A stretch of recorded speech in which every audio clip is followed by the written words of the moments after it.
Hər uca rütbədən biliniz fəqət, alimin rütbəsi ucadır əlbət. Dahi mütəfəkkir Nizami Gəncəvinin əsrlər əvvəl söylədiyi bu hikmətli sözlər bu gün də öz aktuallığını qoruyur. Ta qədimdən ölkəmizdə elm adamlarına dərin hörmət və ehtiram göstərilib. Lakin son illərdə alimlərimizin ictimaiyyət qarşısında görünməsi və tanınması sanki arxa plana keçib. Bəs görəsən vətəndaşlar dövrümüzün alimlərini tanıyırlarmı? İndiki dövrdə hansı alimlərimizi tanıyırsınız? Tanımıram bizimkiləri heç birini. Təqdimat yoxdur yəqin ki, ondandır. Amma xaricilərdə təqdimat var. Ona görə yəni izlənilir. Məsələn, övladlarım izləyirlər. YouTube-da filan çox bəyənirlər. Yəni bizimkilərin təqdimatı yoxdur, ona görə tanımırıq. Xeyr, tanıdıqlarım yox. Yəni kimi sosial şəbəkələrdə də görmüşük, yəni qarşımıza çıxanlar olmuyor. Yəqin heç təqdimatları yox. Yəni elə düşünürəm. Təqdimatları olsa tanıyarlar da.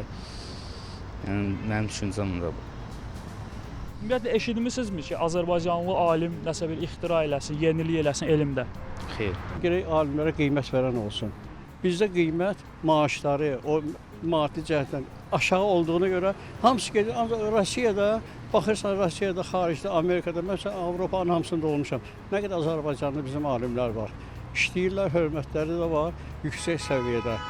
Yaxşı alimlərimiz var, çox. Ağadaş Ağayev, Əliyev, Ağadaş müəllim, akademikimiz var, İslam müəllim var. Sonra çoxdur, Vaqif Abbasov var. Gözəl alimlərimiz, akademiklarımız var.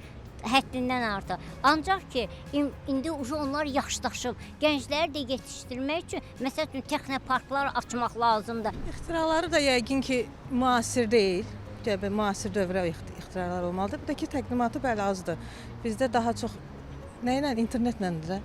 Daha çox internetdə onları təbliğ eləsələr, cavanlar nə ilə məşğul olur? Ancaq internetdə baxır da elə şeylər. İnternetdə təbliğ çox olsa, yəqin ki, tanıyanlar. Bəs müasir dövrün alimlərindən tanıdıqlarınız varmı? Alimlərindən?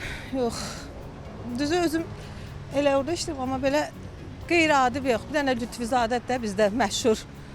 Amma belə kimsə yox, məşhur. Əvvəlki dövrlərdə? Əvvəlki dövrlərdən, yəni yenilərdən yox. Hansı alimlərimizi tanıyırsınız müasir dövrdə? Müasir dövrdə heç birini. Bir dənə Lütfüzadəni tanıyırıq. O da ki, belə deyək də 90-cı illərin alimi sayılır. Yəni hal-hazırda Lütfüzadə də yoxdur, belə deyək. Bunun səbəbi elə yəqin ki, düzgün tanıdılmırlar, ümumiyyətlə tanıdılmırlar. Buna görədir. Həm də işləri də belə deyək, o qədər gözə batan deyil, o qədər də təsiri yoxdur cəmiyyətimizə. Ona görə yəqin ki, çox da tanınmırlar. Bizim alimlərimiz nə isə yadda qalmadı. Özlərini tanıtmadılar. Hansısa bir təcrübə əsnasında mı, nə isə bağlı. Özlərini dünyaya tanıtsalar, ya da Azərbaycan daxilində tanıtsalar, yəqin ki, hər bir gənc onları tanıyır. Sizin tanıdıqlarınız var indiki alimlərdə? İndiki yox, amma keçmiş alimlərdən. Keçmiş o, indiki?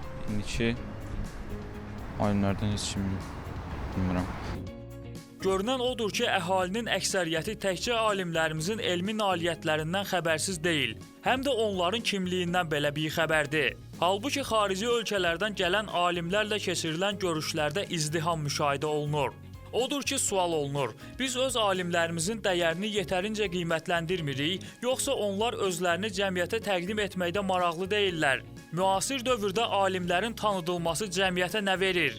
Alimlərlə cəmiyyət arasında əlaqənin zəifliyi sosial, elmi və mədəni inkişafa necə təsir edir? Bugün sabah saxlamadan bu və digər suallara aydınlıq gətirməyə çalışacağıq.